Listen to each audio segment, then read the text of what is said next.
So bumpy. The passengers will die inside. Boom, boom, boom, boom, boom. Hey guys, these are the 1/24 scale Mitsubishi Delica from JXC RC. And I've seen a photo of them online for quite some time, but there's no one proper review about them. So one day I'm like, okay, let's just get one to review. And I have a 2-wheel drive and a 4-wheel drive version from here.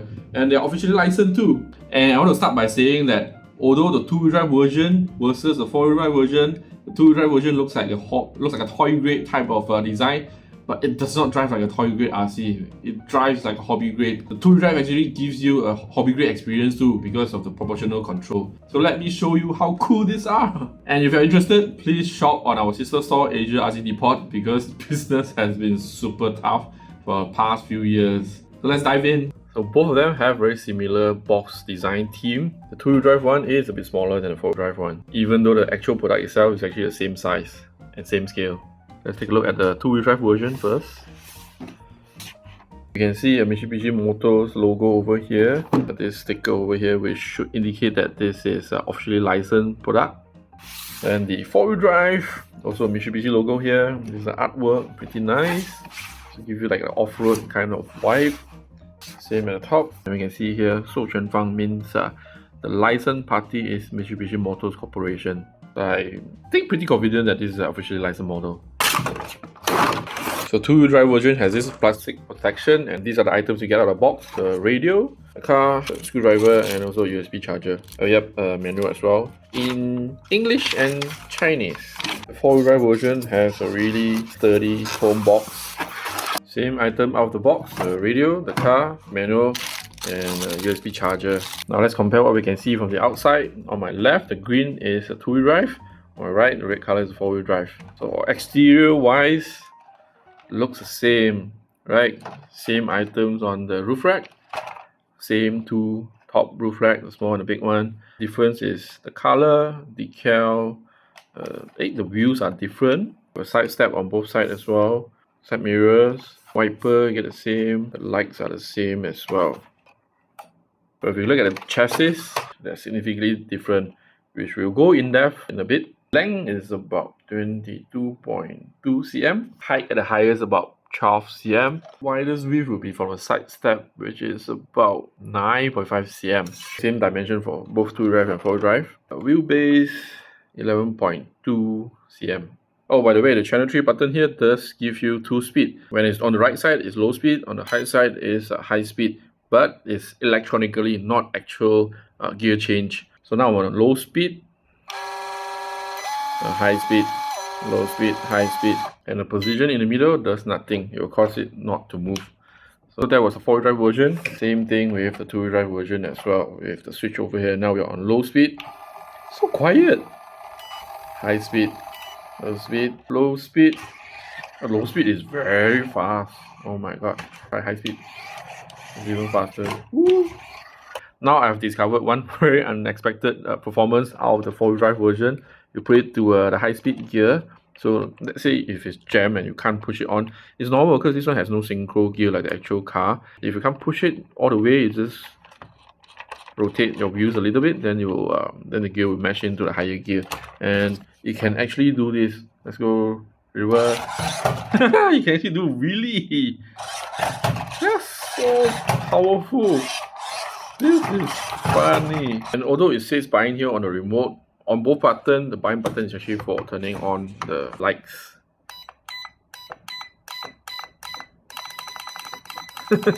Both the radio, they actually look the same and also function the same with all the same features. And in fact, you can mix them vice versa. Let's say this came from a 2-wheel drive, you can actually bind to the 2-wheel drive, you can also bind to the 4-wheel drive. For the 2-wheel drive, it's different. It's a single cell, you just plug the battery in and long press. You see it start lining up, and then hear a beep as a confirmation of binding. And actually, steering angle, pretty good. I think very comparable to the Cherokee that I just reviewed. Then let's try the 4-wheel drive as well. This one is a little bit different. The lock is over here, and they elegantly hide it. See, this piece has a side step together, and it's actually a 2-cell. Small, but look fat and cute battery. Slot this towards the front, and then slot it down here. Long press, to bind it. You can see there's a beep as well. See, you can run. Okay, so that's now it's on free gear. So two-wheel drive version has 2-speed gearbox, which you have to switch your gear manually. So this is towards the front is low gear, towards the rear is high gear. Throttle it a little bit while pushing it to engage totally. Okay, quite good modulation, but there's a motor noise which is actually quite a normal thing. Some couldn't accept it. And that's really low speed. Let's try high gear. Two-wheel drive version is super crazy quiet. What? Quite high speed as well, being a one cell. So get forward. Oh, there's no brake. So just forward, reverse, right and left. Plus minus is the alignment. Throttle plus minus is the centering of the throttle. So when there's a long beep, that means it's centered. I think two-wheel drive is quite cute as well, although, I mean, there's a four-link suspension just at the front. Although this is toy grade design, but in terms of driving experience, it's actually not toy grade at all, because you get proportional throttle, there's proportional steering. So this is like a hobby grade experience, kind of toy grade undercarriage design.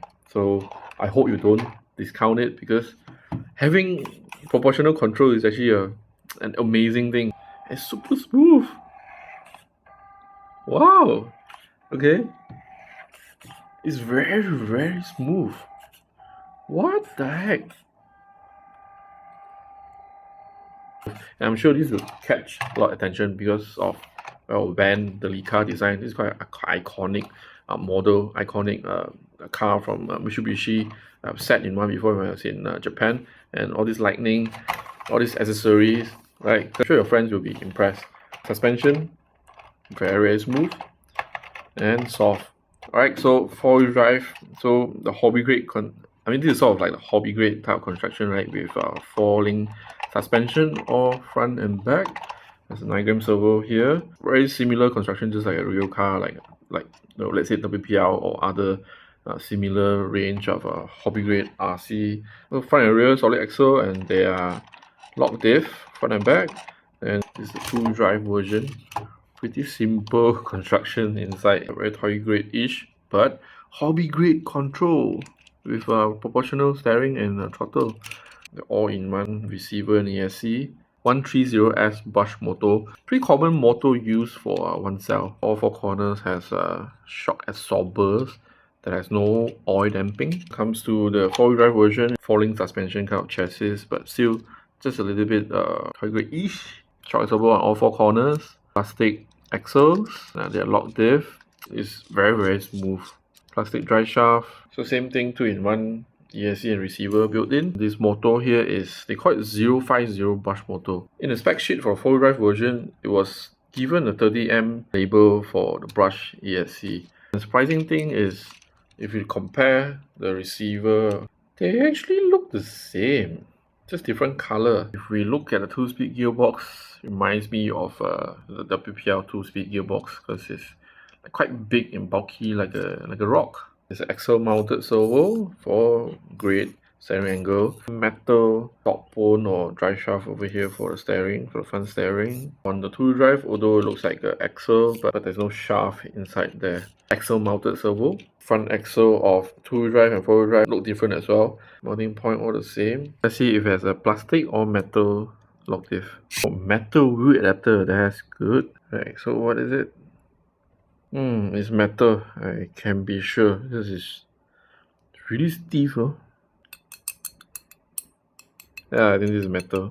Then I wonder if we can mount the 2-wheel drive body onto a 4-wheel drive chassis, which is yes and no, because exterior body they're the same, but the underside, this plastic mounting for the body is actually different over here. Alright, outdoor testing for both of them. Again, on the left side is the 2-wheel drive, on the right side is the 4-wheel drive.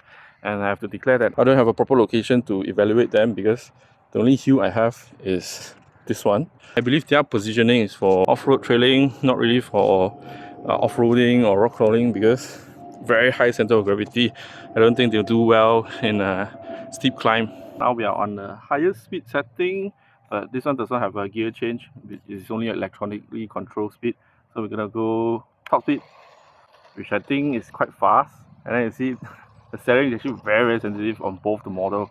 I think it's way too sensitive, and hence the steering angle is too high as well. And you can see it's almost want to flip over or roll over. It's very sharp steering. And I've checked the remote, there's no setting for you to reduce the dual rate of the steering. Now we go for a low speed setting. It's a bit low, slower. So I think this is something cute that you can drive around. And let's go back to the high speed setting and try this hill over here. I don't think it's gonna survive because again the scale is quite small, right? Got stuck immediately.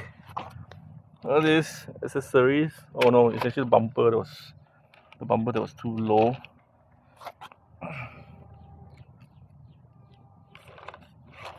The front overhang is blocking it from going up as well. What? Okay, that failed. The front bumper is blocking it.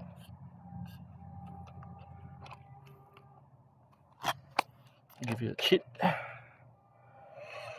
Nope, so the rear wheel is rolling freely. Let's go off-roading. Oh, it's lacking power and traction, being a two-wheel drive and also just on one cell. So the two-wheel drive version does lack off-road performance. You can't even drive over this short grass easily. So I think the best place for it will be on a flat surface or sandy surface. Now let's go with the four-wheel drive. The lights are already blinking while waiting for me. So let's go for high-speed gear. High speed on the remote setting as well. This is the high speed. Definitely faster and punchier. Yep. Really cute, huh? So same thing, very sensitive steering. Going bumpy, as if the suspension not working. Decent speed for being a 124 scale. Alright, now we go for low speed gear. So that's the top speed for low speed gear, which I think perfect for rock crawling. It's super slow while the motor is spinning at very high speed. Okay. So now we're gonna go for the same mountain that we benchmark with every car that I review since I moved here. So same shit. Rear bumper making it stuck. And let's now try go up.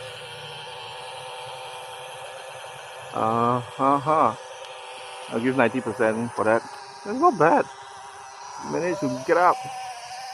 Although it's much easier for the 118 scale Cherokee, which has much better chassis design. So same thing as a let go throttle, you just stop. So let's move back up again. And let's try again. Let go throttle, slow down itself. Very, very handy. But let's see if there's a dead brake. No dead brake.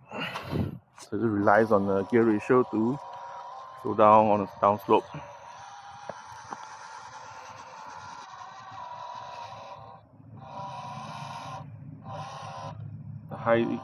The high gear ratio is really useful, but this is why I said it wouldn't do well for rock crawling or steep climbing, because of very tall CG. You see the wheel height versus the body itself, plus roof rack, additional weight here, making the CG so high. Blocking again. Definitely not a rock crawler, but something that you can play at home. Now how about on the same grass as we have tested with two-wheel drive? They are still on low gear now, so enough torque to overcome the resistance of those grass. easily. That's why you need 4-wheel drive. Now let's try high-speed gear. That's very quick pickup. So bumpy, the passengers will die inside. Boom, boom, boom, boom, boom, boom, boom.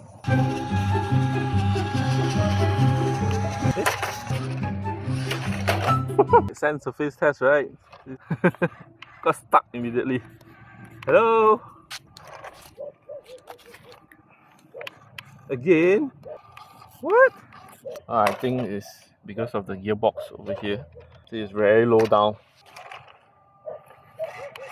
Alright, so 2-wheel drive is pretty useless on off-roading.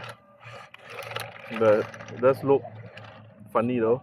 So if the ground clearance is better, then I think this could be a fun cube RC. Okay, we just leave it there. It's not moving. Oh, much better. Very punchy as well. But still get stuck. Right. Because all these beautiful accessories in front, throughout the body. But you see, the suspension does work though. You see the front get compressed. See, it get compressed. Fall into the hole. Sad. I don't think it can do this. See, the suspension get compressed. Easily follow over. So I think don't expect too much of off-road performance from this Delica. They're more like a beautiful model that can drive around with great control because of the proportional control, which you love.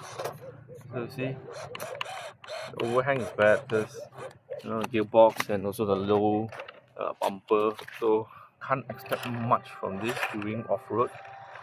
Probably just wait for off-road, driving around office, in your table, something that you impress your office ladies because you'll see this. Oh, so cute! See, the bumper is locking it. Don't think it can clear as well. I'm stuck again. Can't really expect too much from a small scale RC as well. These terrains are for real cars. We got stuck again.